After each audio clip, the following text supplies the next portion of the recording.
And we're going to start out with a little rotation. You're going to take your left hand behind your head so that your elbow is you're close to your head. You might see your elbow here. And you're going to send your sits bones back and your kidneys back.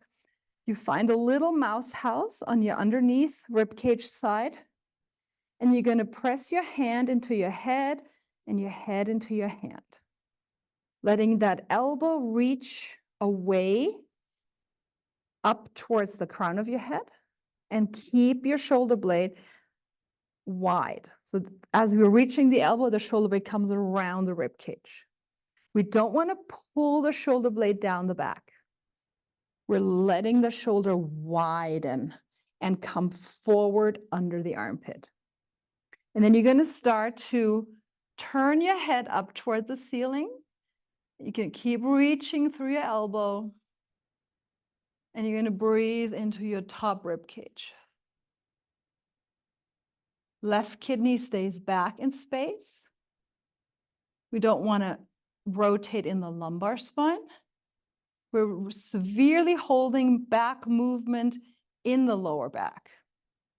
And then rotate your elbow and your head and your rib cage toward the ground. And you're going to inhale, turning your head and your elbow reaches under the armpit. Sorry, the shoulder under the armpit, the elbow reaches away. Keep your bra strap, kidney area back.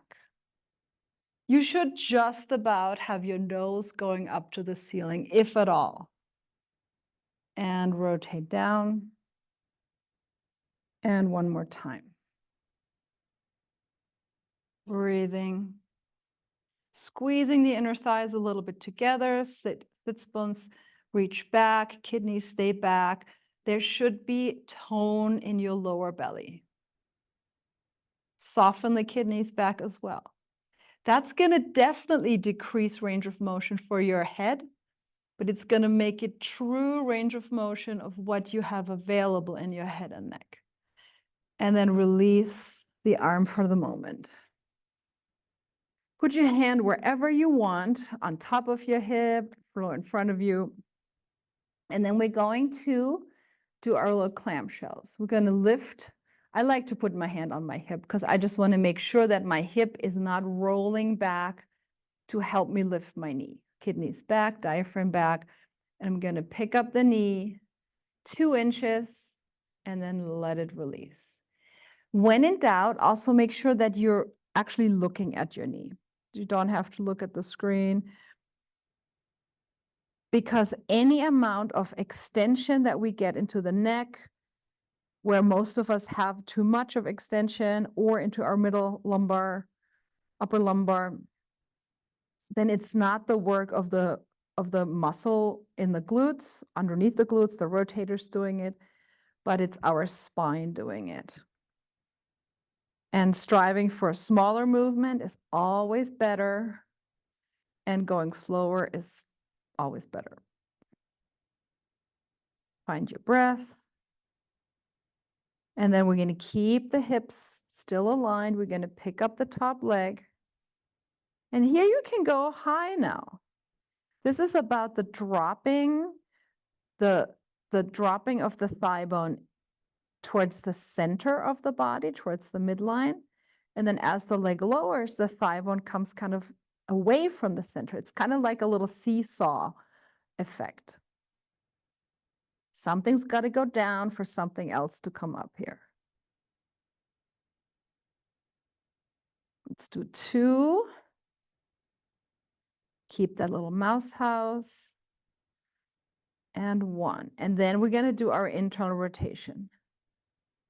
Rotate the thigh bone toward the floor, reach the heel away, drop the diaphragm back in space, round your spine a little more, and then bend and lower. There should be a tiny engagement or a big engagement in your stomach, just to know that you are not moving your spine. Turn and reach. As you're reaching the heel, pull the thigh bone a little bit into the hip joint. One more like that.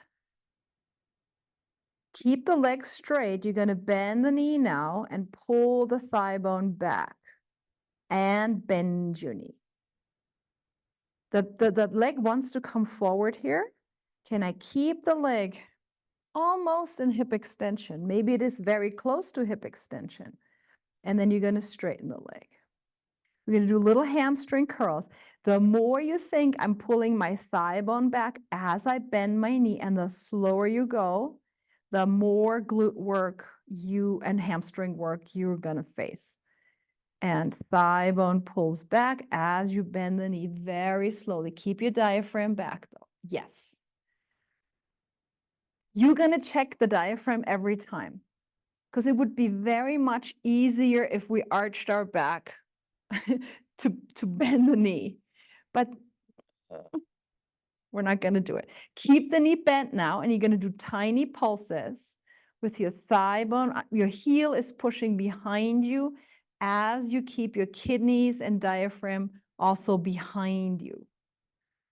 Very good. Keep the leg lifted. Put your hand back behind your skull, elbow close.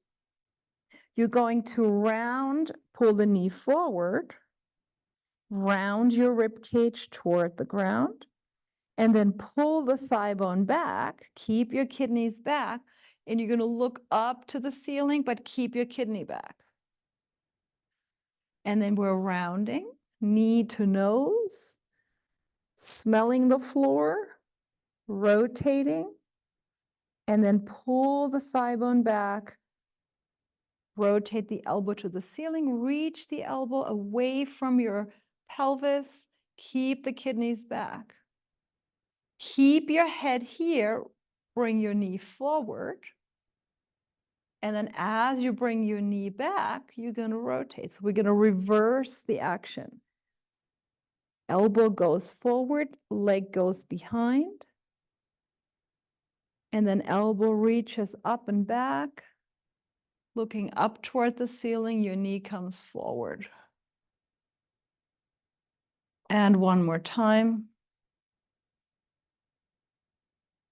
Keep your elbow forward.